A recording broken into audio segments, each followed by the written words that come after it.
บายดีตอนเช้ามื้อนี้บ่าวจุกสิพามาเบิ่งบรรยากาศ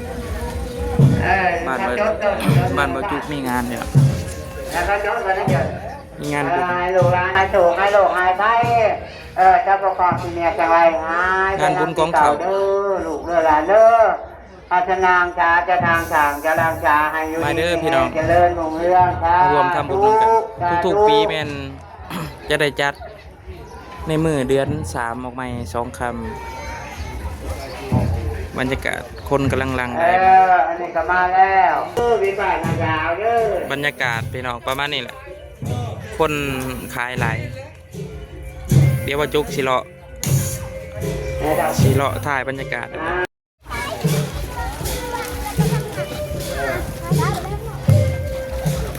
ขอเชิญดูพี่น้องเจ้าบ้าน บรรยากาศ ศาสตร์ในมือเอาศาสตร์ที่มาเที่ยวในงานนี่เนาะขอเชิญถึงก็มาแจกไปเลยดูมาโอ้โหโฆษณาประกอบช่วงก่อน มันยังคือเห็ดงามแท้ ช่วยไปเนาะเด้อพี่น้องเด้อ คือเห็ดงามแท้ ช่วยกันได้หลายเด้อจังสิได้หลาย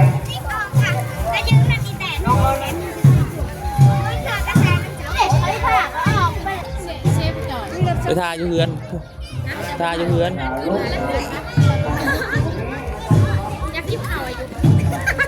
โอ้ยไปหอดเขาก็ย้อนอยู่ดอกสร้างชื่อว่า ที่ไม่มาดูคุมเนื้อคุมใจอาหารการเลี้ยงว่าดีเด้อทานปลาจูแกงป่าแกงเมืองวันนี้จะไปมากินน้ำแดงยิ้มไหมว้าวลีได้ยิ้มสิถ่ายให้นี่มายิ้มมาย่ำเป๋สุด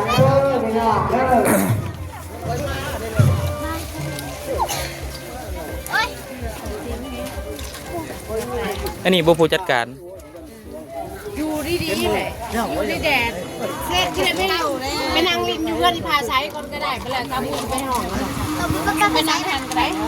ไปเอาเรื่องไปดูในผมไปนั่งริมอยู่เพื่อนพาใช้เด้อมาจะถ่ายรูปมาเนี่ยยืนไอโฟนถ่ายแล้วอะไรบ้าง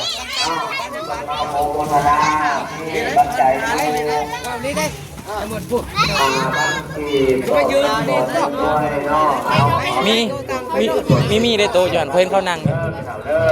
นักเรียนนั่งอยู่ได้รู้ว่าใช่เขานั่งอยู่ใช่เขานั่งเนี่ยเขาเห็นนักเรียนนั่งในผมนะฮะ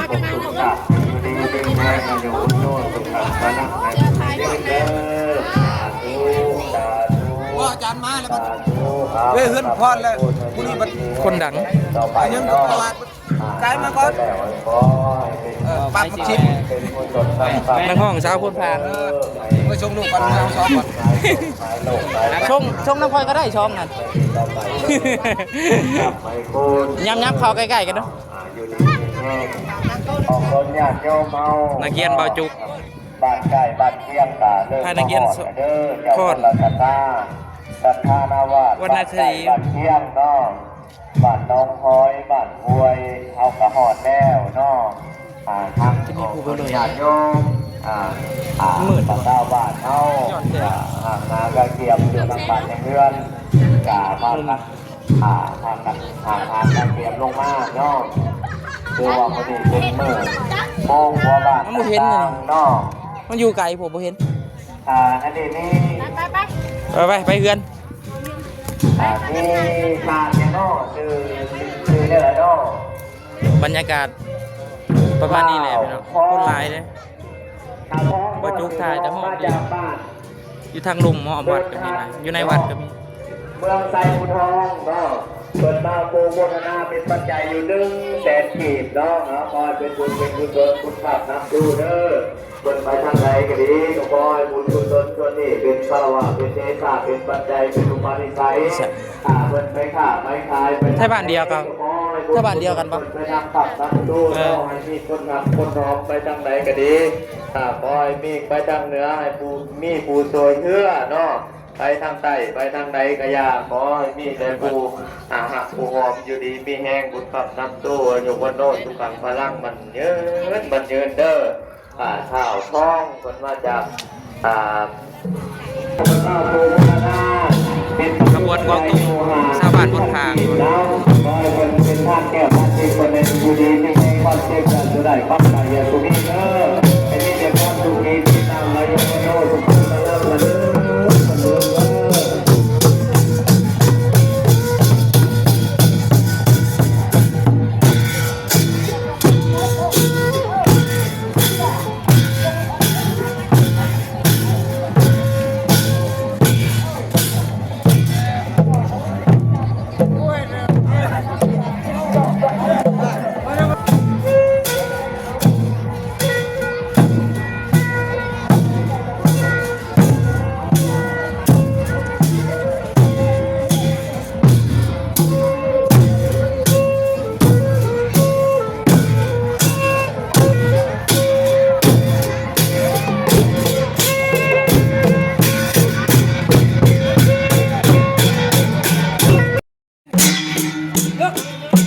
อันนี้คือขบวนกองตุ้มของชาวบ้านบนทาง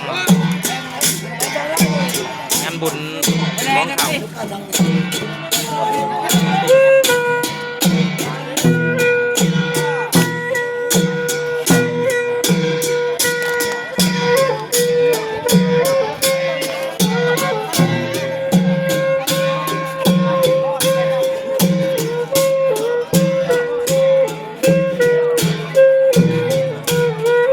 บนทางกำลัง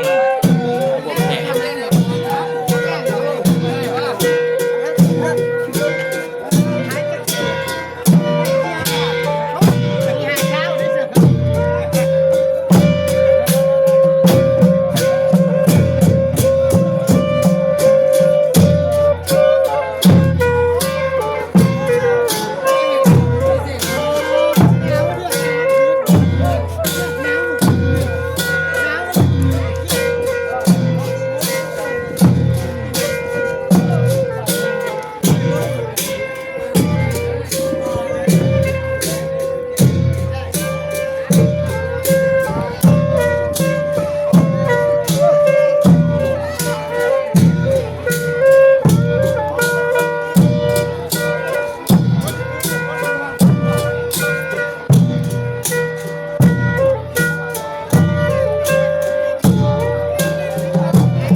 ที่สวัสดีเป็นการตกแต่ง สาวงามน่ารัก วันนั้นเราขับเมืองกับทองทองครับ บาวรอนช่องนี้แต่บอยช่องใจช่องก้มไม้ เคยซ้อมใจ2 คน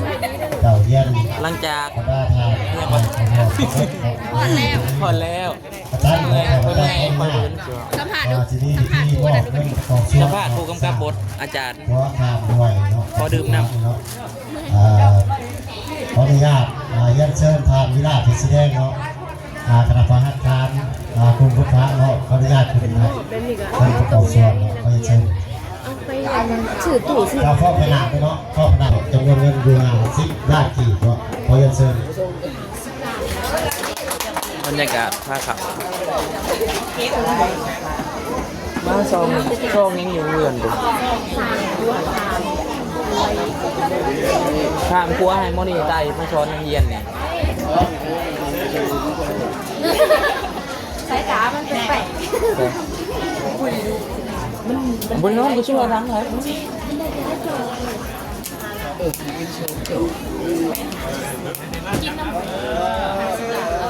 หมอบ50 ล้านสร้างครัวป่วยพนม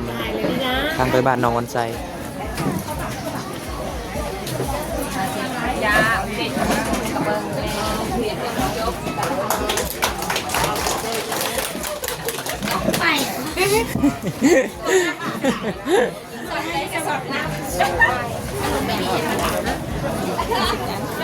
หาซื้อลาดค่ะ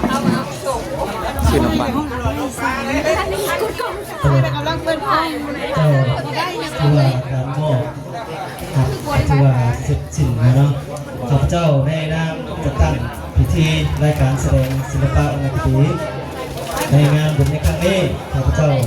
ขออวยพรใส่ใน มันมีอาการ ขณะการนำ บอลลีดา ผักดัดขันเมือง ยุกบอลลีเอาไปทางไหน เมื่อตุกานเนาะ ก็ไปนี่บริกินเขาที่ผม สิพาเวียดนาม เอาไปจัดการเลยไป กับทอเมืองเขาเดินแมนและสะดวกครับขออวยพรใส่ให้ได้พ่อแม่พี่น้องชาวบ้านทุกท่านที่มาร่วมนะครับในครั้งนี้จงมีสุขภาพแข็งแรงในทุกทางเจ้าขอขอบใจ ช่วยย้ายในนี้ด้วยย้ายที่ผม เจ้าขออนุญาตเนาะสวัสดีขอเชิญคณะกรรมการขันเมืองครับแขกผู้มีเกียรติพร้อมท่านอาหารเที่ยงก็แล้วก็แขกทุกท่านต่างบ้านเนาะหรือว่าต่างเมืองที่มาร่วมในงานนี้ก็เชิญผมประธานอาหารเที่ยงนำข้าพเจ้าด้วยเนาะก็ขอบใจ ไปไหนหลังจากทอดแล้วขับต่อทานอาหารเที่ยงแซ่บบ่น่ะแซ่บบ่แซ่บไปตีมื้นในตา ย้ายเลยก็ดอกได้ทั้ง